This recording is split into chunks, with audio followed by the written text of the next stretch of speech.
Quando me mudei para essa cidadezinha rural, pensei que estava escapando do caos da cidade grande para um lugar tranquilo e simples.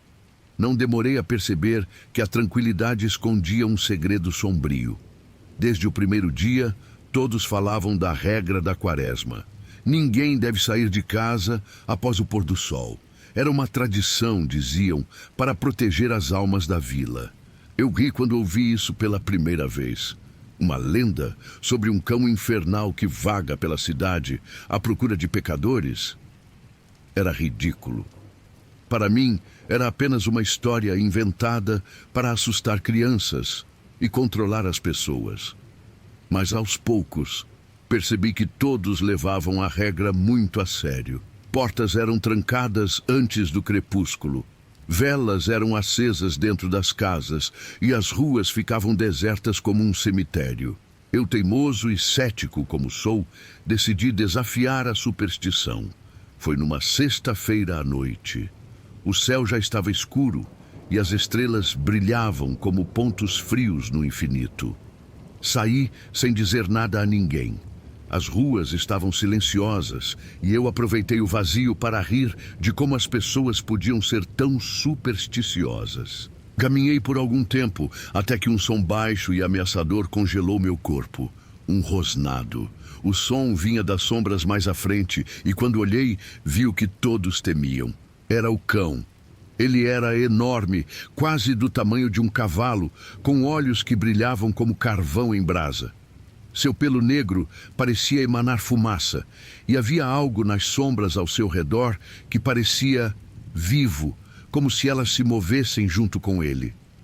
Meu coração disparou. Aquilo não era um cachorro comum. Era algo que não deveria existir.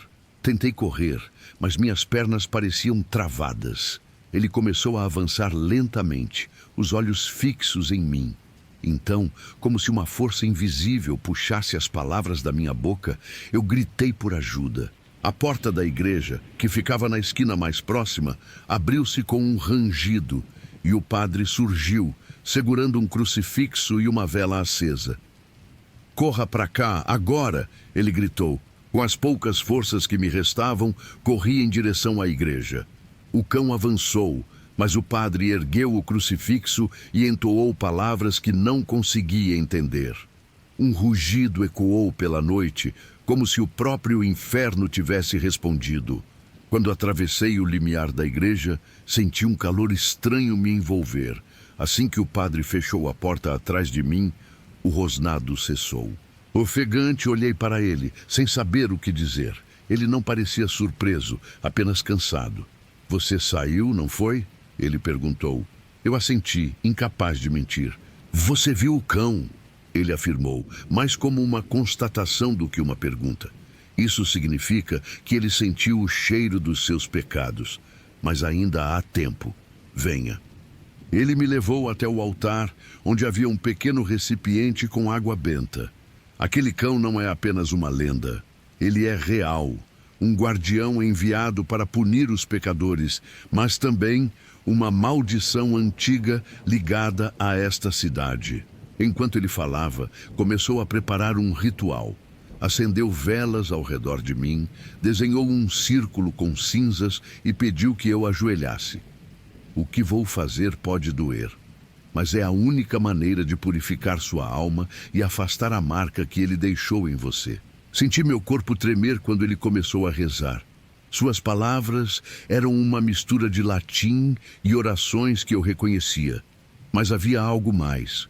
O ar ao meu redor ficou pesado e, de repente, comecei a sentir uma dor intensa no peito, como se algo estivesse sendo arrancado de mim. "O cão não é um simples animal", ele disse enquanto continuava.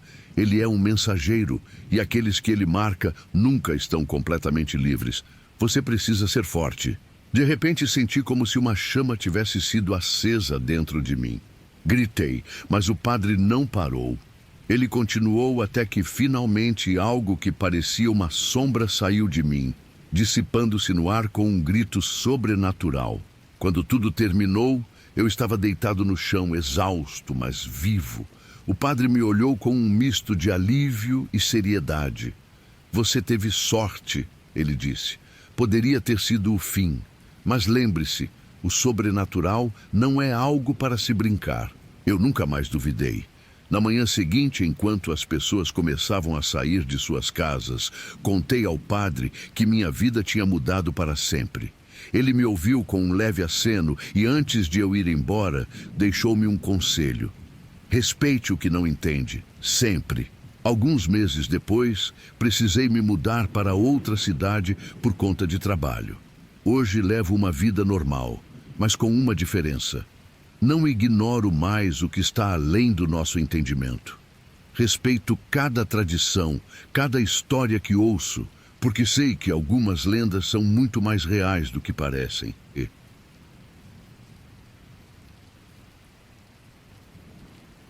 Nunca fui de acreditar em lendas urbanas. Sempre me considerei uma pessoa prática, racional, aquele que encontra explicações lógicas para o inexplicável. Mas naquela noite eu descobri que há coisas que ultrapassam o alcance da razão humana. Coisas que deveriam ser deixadas para lá, esquecidas, como a própria procissão dos esquecidos. Tudo começou com Daniel, meu melhor amigo desde a infância. Ele sempre teve uma fascinação peculiar pelo sobrenatural. Lendas, aparições, maldições. Ele consumia tudo como um viciado em busca de sua próxima dose. E quando apareceu no meu apartamento com um sorriso travesso e as chaves do carro na mão, eu soube que minha noite tranquila tinha chegado ao fim.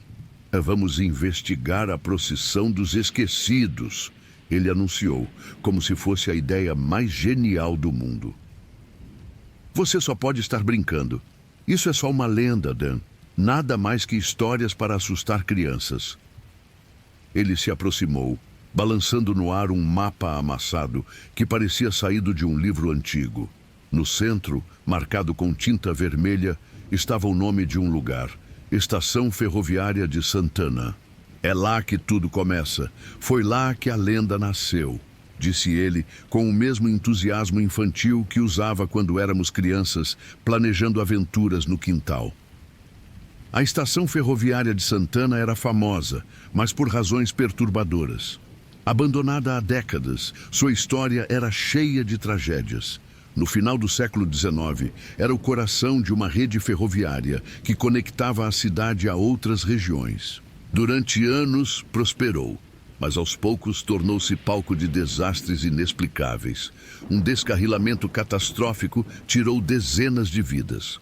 Mais tarde, houve relatos de suicídios, trabalhadores mortos em acidentes bizarros e até desaparecimentos misteriosos de passageiros. Aos poucos, o lugar foi ganhando fama de amaldiçoado. As pessoas começaram a evitá-lo. Com o declínio do transporte ferroviário, a estação foi fechada e esquecida. No entanto, os moradores insistiam que algo permanecia ali. Diziam que, uma vez por ano, na mesma noite, as almas dos mortos retornavam, como se a estação fosse um portal entre o mundo dos vivos e o dos mortos. Daniel estava obcecado. É como se aquele lugar fosse uma ferida aberta na realidade, um ponto onde as memórias das tragédias ficam presas. Ele falava com uma empolgação quase perturbadora. Mesmo contrariado, cedi. Entramos no carro e dirigimos até a velha estação, localizada na periferia da cidade. Quando chegamos, o lugar parecia ainda mais desolador do que eu imaginava. A estrutura era uma sombra do que um dia fora.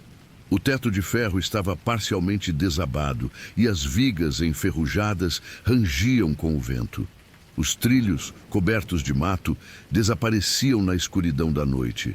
A plataforma estava coberta de detritos, pedaços de madeira e concreto. Havia algo no ar, um cheiro de umidade e ferrugem que parecia encher meus pulmões. O vento que soprava entre as vigas soava como um lamento distante, como se a própria estação estivesse chorando. Daniel estava animado. Ele vasculhava cada canto com sua lanterna, como se estivesse em busca de algum sinal daquilo que tanto queria ver. Então, aqui estamos, ele disse com um sorriso nervoso. É aqui que a procissão começa. Dentro da estação, o ar era ainda mais pesado. Cada passo parecia ecoar como um tambor fúnebre. Daniel explicava a lenda em detalhes. Segundo os relatos, as almas começavam a marcha no centro da plataforma, como se ainda estivessem esperando por um trem que nunca viria. É como se elas estivessem presas aqui, esperando por algo que nunca aconteceu, ele disse. Antes que eu pudesse responder, um silêncio opressor tomou conta do lugar. Era como se a cidade inteira tivesse prendido a respiração. Não havia mais o som distante de carros, passos ou vozes. Apenas um vazio assustador, preenchido por uma névoa densa que surgiu como se tivesse sido invocada. Acho que está começando, murmurou Daniel, agora com um tom que misturava empolgação e medo. Foi então que eu os vi. As figuras surgiram da névoa, primeiro como sombras distantes, depois se tornando mais definidas conforme se aproximavam. Eram dezenas, talvez centenas, marchando em um silêncio sepulcral. Seus corpos eram translúcidos, pálidos, e seus rostos... Oh, Deus, seus rostos... Eles estavam distorcidos, como se carregassem em suas feições os horrores de suas mortes. Cada um deles segurava algo, um capacete amassado, um bilhete de trem, um punhal manchado. Objetos que eu soube instintivamente eram relíquias de suas tragédias. Daniel me puxou para trás de uma pilha de destroços. Eles não podem nos ver, ele sussurrou, mas havia um tremor em sua voz. Eu queria acreditar que estávamos seguros ali, mas meus instintos diziam o contrário. Eu estava certo. Uma das almas parou de marchar. Era uma mulher com um vestido sujo de sangue, seus olhos vazados e sua boca aberta em um grito silencioso. Ela se virou em nossa direção, como se pudesse nos sentir. Corram! Foi tudo o que Daniel conseguiu dizer. Ele me puxou pelo braço e saímos correndo da estação. O pânico pulsava em nossas veias. Entramos no carro de Daniel, com as mãos trêmulas e os corações disparados. Ele ligou o motor e acelerou, tentando se afastar daquela visão infernal. Mas a névoa parecia nos perseguir, envolvendo as ruas e tornando difícil enxergar além de poucos metros à frente. Olhei pelo retrovisor e vi as figuras translúcidas surgindo entre as sombras, movendo-se rápido demais para algo que deveria ser apenas uma lenda. "Eles estão vindo!" gritei, minha voz cheia de pânico. A perseguição foi um pesadelo. Cada esquina que virávamos nos levava de volta de um ponto familiar, como se estivéssemos presos em um labirinto vivo. As almas se aproximavam, e eu podia sentir o frio de suas presenças penetrando o carro. Isso não é possível. Isso não é possível. Daniel repetia para si mesmo, enquanto apertava o volante com força. Quando tudo parecia perdido, uma luz intensa surgiu na escuridão. Era uma luz dourada, brilhante e quente, que rasgava a névoa como um farol na tempestade. A sensação que ela transmitia era inexplicável. Calma, segurança, algo quase divino. A luz envolveu tudo ao nosso redor. Eu e Daniel não conseguimos suportar sua intensidade e desmaiamos. Quando acordamos, estávamos dentro do carro, estacionado no mesmo lugar onde havíamos começado, perto da entrada da velha estação. O sol estava nascendo e a luz suave do amanhecer banhava o local, tornando-o quase irreconhecível. As sombras assustadoras haviam desaparecido, substituídas por uma calma inquietante. Não havia mais névoa, nem sinais das almas ou da procissão dos esquecidos. Por um momento, eu e Daniel ficamos em silêncio, tentando processar o que tinha acontecido. O som do vento suave nas árvores e o canto de alguns pássaros traziam um contraste gritante com o horror que havíamos experimentado algumas horas antes. Olhei para Daniel, que parecia tão perdido quanto eu. Ele segurava o volante como se ainda estivesse dirigindo para fugir daquelas almas. Seus olhos estavam fixos no horizonte. "O que foi aquilo?" ele finalmente murmurou, quebrando o silêncio. "Eu não sei", respondi, minha voz ainda rouca. mas sei que nunca mais quero voltar a este lugar. Daniel concordou com um aceno lento, mas havia algo diferente nele. Algo que eu não conseguia identificar na hora.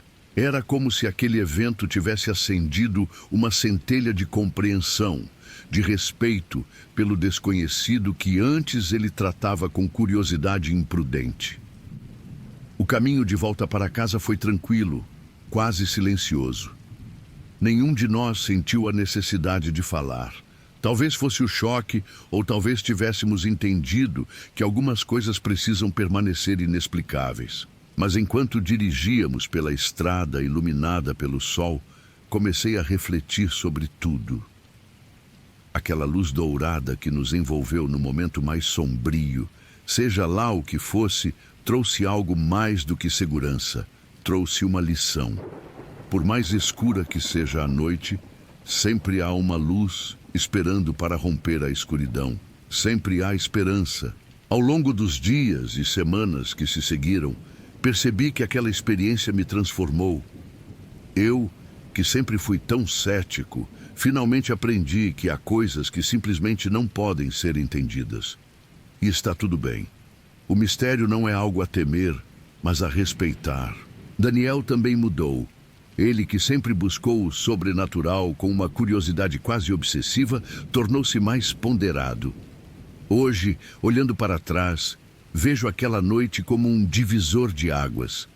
Aprendi a valorizar o que realmente importa: as conexões, as escolhas e a força de continuar mesmo quando tudo parece perdido. Não me tornei alguém religioso ou místico, mas me permiti ser mais aberto ao inexplicável. Daniel seguiu seu caminho, e nos vemos de vez em quando, sempre evitando qualquer menção à velha estação de Santana. E agora, depois de tanto tempo, consigo contar essa história sem medo.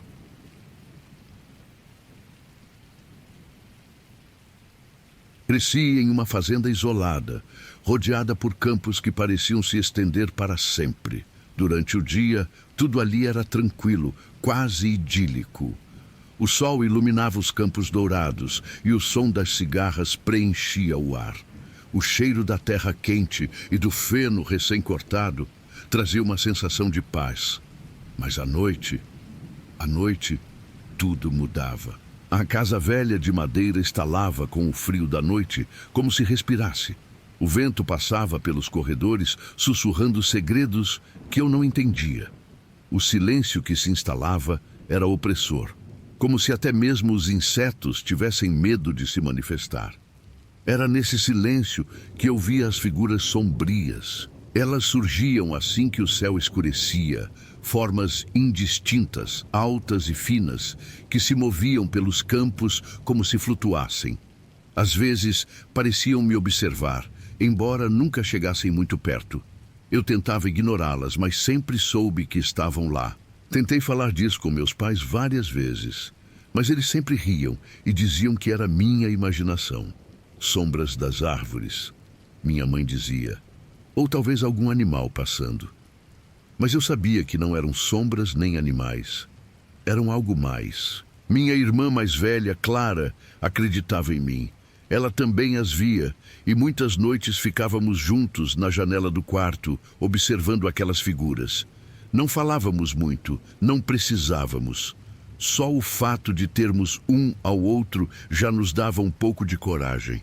Mas nenhuma dessas noites foi tão terrível quanto a que veio a seguir. Era uma noite comum, ou pelo menos parecia.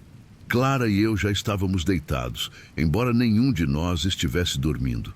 O som começou devagar, batidas na janela, suaves, quase rítmicas, mas profundamente erradas. No instante em que as ouvi, meu corpo congelou. Olhei para Clara e ela já estava sentada na cama, pálida, com os olhos arregalados. "Você ouviu isso?" sussurrei. Ela apenas assentiu, a mão já indo instintivamente em direção à minha. Com cuidado, nos aproximamos da janela. Quando puxamos a cortina, eu senti o ar fugir dos meus pulmões. Do outro lado do vidro havia uma mulher. Seu rosto era pálido como a lua, quase translúcido, e seus olhos pareciam vazios, mas ao mesmo tempo fixos em nós.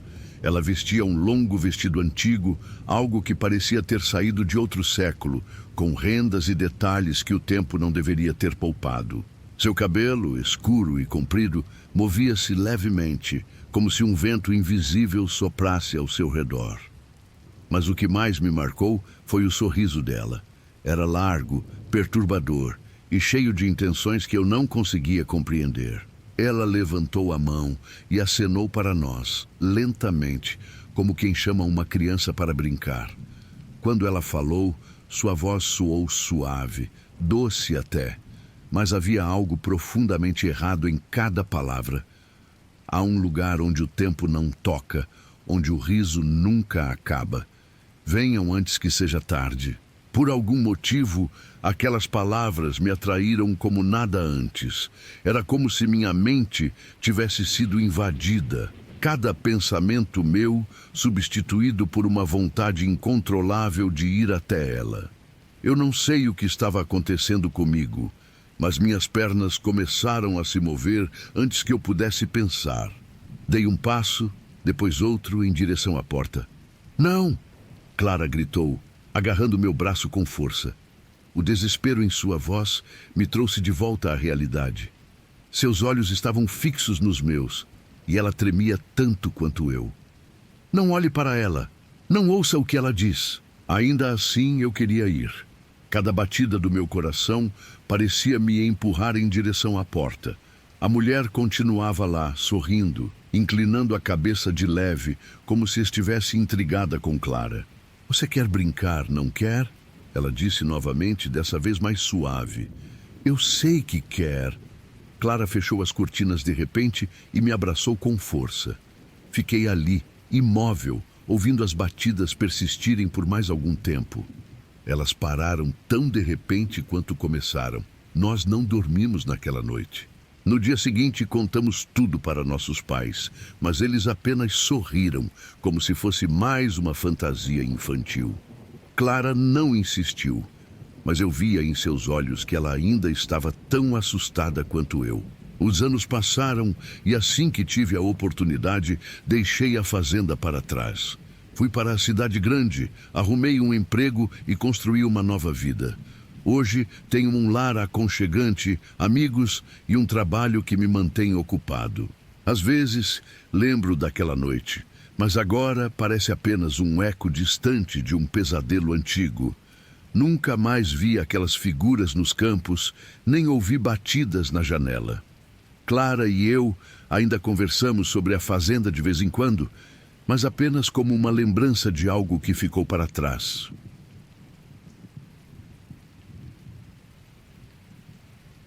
Me chamo Lucas, tenho 38 anos e sou fotógrafo freelancer. Desde pequeno, sempre enxerguei o mundo de uma forma que parecia diferente das outras pessoas. Enquanto os outros se concentravam nas palavras, eu via histórias nas imagens, nos detalhes, nos jogos de luz e sombra. Nasci em uma cidade pequena, cercado por campos intermináveis e silêncios profundos. Talvez tenha sido esse cenário que moldou meu olhar e me levou a buscar a fotografia. Minha carreira já teve seus momentos de glória, mas nos últimos anos as coisas ficaram complicadas. O mercado mudou e a avalanche de fotógrafos nas redes sociais tornou cada vez mais difícil se destacar. Para piorar, minha vida pessoal também desmoronava. Após quase uma década de casamento, enfrentei um divórcio complicado que me deixou não apenas com cicatrizes emocionais, mas também financeiras. Hoje, vivo sozinho em um pequeno apartamento no centro da cidade, tentando equilibrar as contas e encontrar um propósito que me faça continuar. Foi em uma dessas noites solitárias que recebi a dica de um amigo, também fotógrafo. Estávamos em um bar, discutindo projetos, quando ele mencionou o sanatório Pinewood. "Você já esteve lá?" perguntou. "É o lugar perfeito para algo sombrio e intrigante. Combina com o seu estilo." A ideia me fisgou imediatamente. Um sanatório abandonado, cercado por lendas e histórias de horrores do passado, parecia o cenário ideal para um projeto que pudesse revitalizar minha carreira e, quem sabe, trazer de volta a paixão que eu sentia pela fotografia. Cheguei ao sanatório em uma tarde cinzenta. As nuvens pareciam baixas, como se pesassem sobre o telhado quebrado e as janelas estilhaçadas. O silêncio era quase palpável, interrompido apenas pelo som dos meus próprios passos esmagando folhas mortas e cacos de vidro. Abri o portão enferrujado com um ranger longo e penetrante que ecoou como um grito no vazio. Já me arrependia de não ter trazido um companheiro, mas a solidão fazia parte da experiência, parte da arte que eu queria capturar. Comecei no térreo, clicando fotos das paredes cobertas de grafites e mofo. A luz natural que filtrava pelas rachaduras e buracos criava sombras dramáticas, exatamente o que eu buscava. Foi só quando revelei a primeira foto no visor da câmera que algo estranho chamou minha atenção. Havia uma figura ali, uma silhueta sombria, borrada, mas inconfundivelmente humana. O problema? Eu sabia que estava sozinho. Engoli em seco e passei para a próxima foto. Outra figura, desta vez mais clara, uma mulher com cabelos longos e desarrumados. E ela estava apontando, não para mim, mas para uma porta ao final do corredor. Decidi que era uma coincidência, talvez um efeito da luz ou um defeito na lente. Mas a curiosidade me empurrou em direção à porta que ela parecia indicar. O ar parecia mais denso enquanto eu caminhava, como se algo invisível estivesse me observando. Quando empurrei a porta, encontrei uma sala que parecia ter sido usada como arquivo. Prateleiras quebradas, papéis espalhados pelo chão e, no centro, um livro de capa dura, surpreendentemente intacto. Era um diário. Ao abrir, percebi que pertencia a um dos médicos que haviam trabalhado no sanatório. As anotações detalhavam tratamentos que, mesmo para os padrões da época, pareciam brutais. Eletrochoques sem anestesia, isolamento por semanas, injeções de substâncias experimentais. Senti um frio na espinha ao ler sobre os experimentos realizados em pacientes vulneráveis. Voltei ao corredor, minha mente fervilhando com as revelações. Continuei tirando fotos, tentando ignorar a sensação crescente de que não estava sozinho. Cada nova imagem revelava mais figuras. Homens, mulheres, até crianças, todos apontando para diferentes partes do sanatório. Era como se estivessem me guiando. Segui as indicações deles, entrando em salas que continham mais diários, relatórios e registros. Cada pedaço de papel revelava um novo horror. Um paciente foi submetido a meses de tortura psicológica para observar os efeitos da insanidade induzida. Outro foi trancado em uma cela escura. A cada descoberta, as figuras nas fotos pareciam se tornar mais nítidas, mais reais. Cheguei à última sala indicada. A porta estava semiaberta e o interior estava mergulhado na escuridão. Meu coração batia acelerado enquanto eu empurrava a porta, a luz da minha lanterna tremulando. Ali no centro da sala havia uma maca enferrujada e sobre ela uma última pilha de documentos. Desta vez, eram atestados de óbito, centenas deles. Enquanto lia os nomes, percebi algo aterrorizante. As causas da morte eram listadas como suicídio, parada cardíaca ou infecção, mas as notas manuscritas nos rodapés contavam outra história. Cada paciente havia morrido durante ou logo após um procedimento experimental. O último documento caiu da minha mão quando ouvi um som atrás de mim. Passos lentos, deliberados. Virei-me, a lanterna tremendo em minha mão, mas o corredor estava vazio. Quando olhei para o visor da câmera, uma última foto havia sido capturada sem que eu percebesse. Nela, um grupo de figuras me encarava.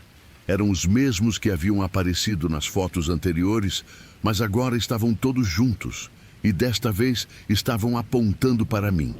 Deixei a câmera para trás e corri para fora do sanatório. O coração batendo como um tambor. Nunca mais voltei, mas as fotos que tirei naquela tarde continuam comigo. Um lembrete de que algumas verdades deveriam permanecer enterradas. Hoje, minha vida é muito diferente. Troquei os cenários sombrios e abandonados pelos sorrisos radiantes de casamentos e pelas expressões delicadas de recém-nascidos.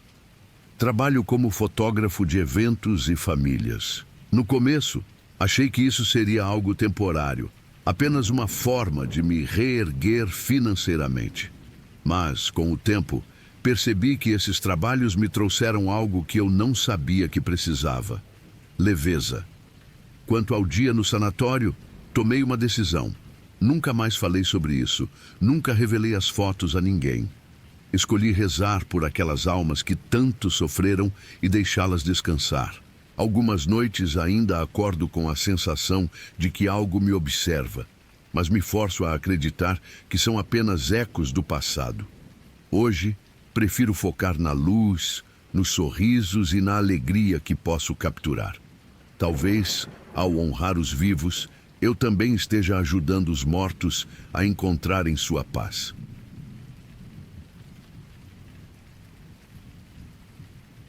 Sou segurança noturno em um shopping da minha cidade.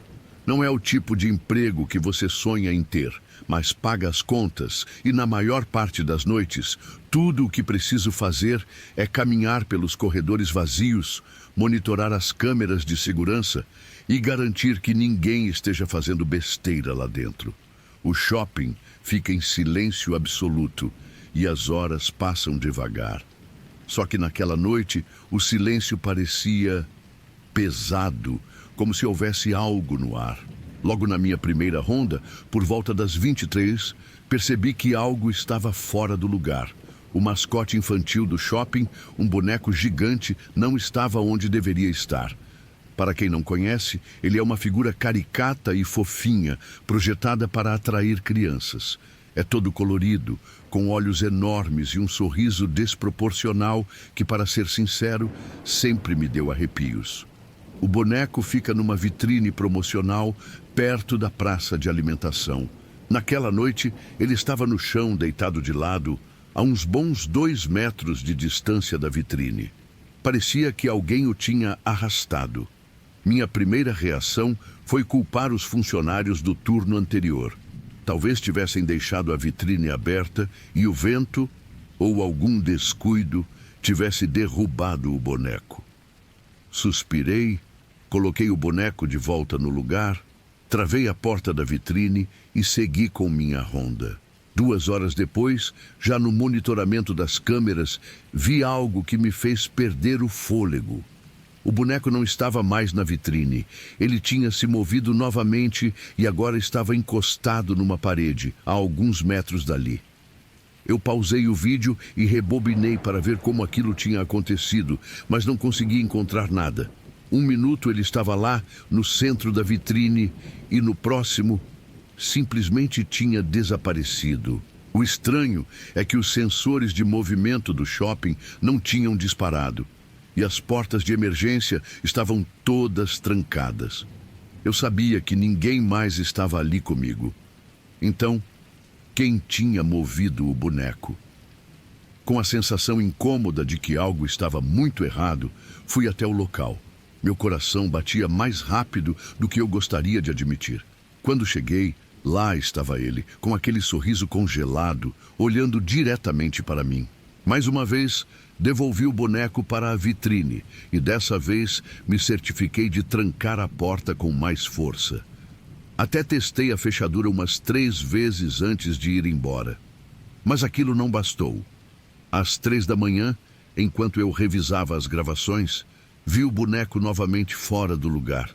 Desta vez, ele estava no corredor principal, bem no meio, como se estivesse me esperando. Foi aí que comecei a sentir o peso do medo. Era impossível que aquilo estivesse acontecendo. Eu deveria pegar o rádio e chamar reforços, mas a vergonha de explicar que estava sendo assombrado por um boneco me impediu. Então, respirei fundo e fui até lá sozinho. Aquele corredor nunca pareceu tão longo quanto naquela noite.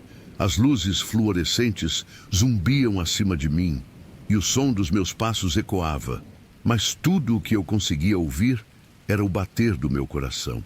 Quando virei a esquina, o boneco estava lá, parado, com aquele sorriso que parecia ainda maior sob a luz fraca. Tentei manter a compostura. Peguei o boneco pelos braços e comecei a arrastá-lo de volta para a vitrine. Mas foi aí que percebi algo terrivelmente errado. O tecido do boneco, que deveria ser sintético, estava quente e pulsava, como pele viva. Soltei o boneco imediatamente e dei 2 passos para trás. Foi quando ouvi o som. Um arrastar lento, como se o boneco estivesse se movendo sozinho. Eu não conseguia acreditar nos meus olhos, mas ele virou a cabeça na minha direção, bem devagar. E pela primeira vez, os olhos dele, que eram apenas grandes círculos pintados, pareciam vivos. Você não devia ter me trancado. Uma voz baixa e distorcida ecoou pelo corredor. Não vinha de lugar nenhum específico, mas preenchia o espaço ao meu redor. Eu corri. Não pensei 2 vezes. Corri o mais rápido que pude até a sala de controle. Fechei a porta e tranquei-a com todas as trancas que havia. Minhas mãos tremiam tanto que mal consegui segurar as chaves. Quando finalmente olhei para as câmeras, quase desmaiei. O boneco não estava mais no corredor. Ele estava parado bem em frente à porta da sala de controle. Fiquei paralisado. Não sabia o que fazer. Apenas sentei na cadeira e fiquei olhando para a tela, esperando o amanhecer como se minha vida dependesse disso. Mas o tempo parecia ter parado. Eu podia ouvir o som de algo arranhando a porta, como unhas raspando contra o metal. O que aconteceu depois é um borrão. De alguma forma, o sol nasceu, e quando a equipe do dia chegou, o boneco estava de volta na vitrine, como se nada tivesse acontecido. Eu saí dali o mais rápido que pude e nunca mais voltei. Às vezes, penso em pedir as gravações daquela noite para provar que não sou louco, mas no fundo, sei que não quero saber. Não quero olhar para aquelas imagens e ver o que o boneco realmente estava fazendo.